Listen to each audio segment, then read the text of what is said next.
So I wanted to be sure that I made this Storytellers a very not only epic episode, but I wanted to make sure as well that I made this one very personal.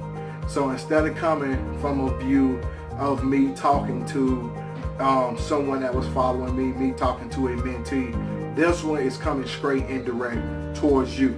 So I want to talk about abandonment, because abandonment is one of the things that I believe that is leading and causing so many of our young men as well as young women to grow up and deal with a lot of the issues that they're dealing with today.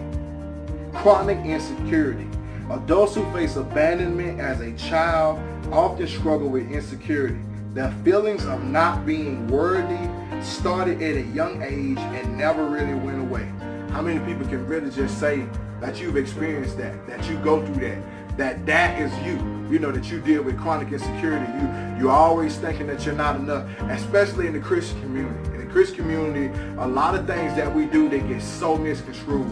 Not from the outside, but amongst us. A lot of the things we say, we use them as a bunch of different excuses and stuff to justify what's wrong with us. Not to say that Jesus saved us from those things, but if he really saved you from those things and you're alive now, then that means there's a deliverance that needs to take place that Jesus is giving you the power to do. And we know that we can do all things through Christ who strengthens us. So in our today time, we take the Christ that Christ has given us in the mind that he's given us.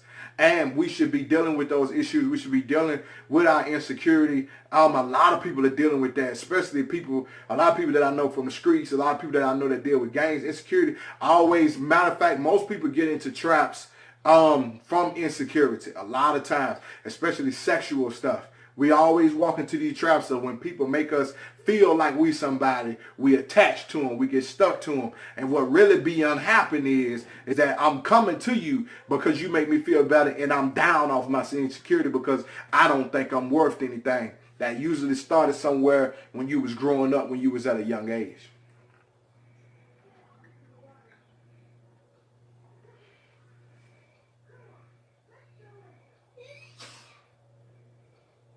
Isolation is a second one. Isolation, man, when people really don't like to be around other people. Now, I'm not talking about if you're a person that just likes to keep to yourself and you've learned from being around different people and stuff. I'm talking about people. Have you ever grew up, or when you was growing up, the kid that sat in the back of the class that wouldn't talk to anybody, or people who like to walk around with the hoods on all the time, people who no matter what, you always see them by themselves. And sometimes, a lot of time, they have social disorders. You know, they don't know how to talk to people or different stuff like that. There are a lot of mental illnesses that come from this. And there are a lot of mental illnesses that come from traumatic experiences, and they take people's social skills away. A lot of time people aren't able to do and different stuff like that. But even besides the social skilling, the whole isolation thing, when people don't like trusting people, a lot of times that comes, or especially you want to look at yourself, if that came from something that happened in your past, that happened when you was younger. And like I said, all of these are targeted from abandonment. Who never would talk to you? Who always told you had to be alone or by yourself? You really want to look into this, because there's somewhere in your life that you can be and do better, but your isolation is killing your tomorrow, is killing your greatness that you can have today.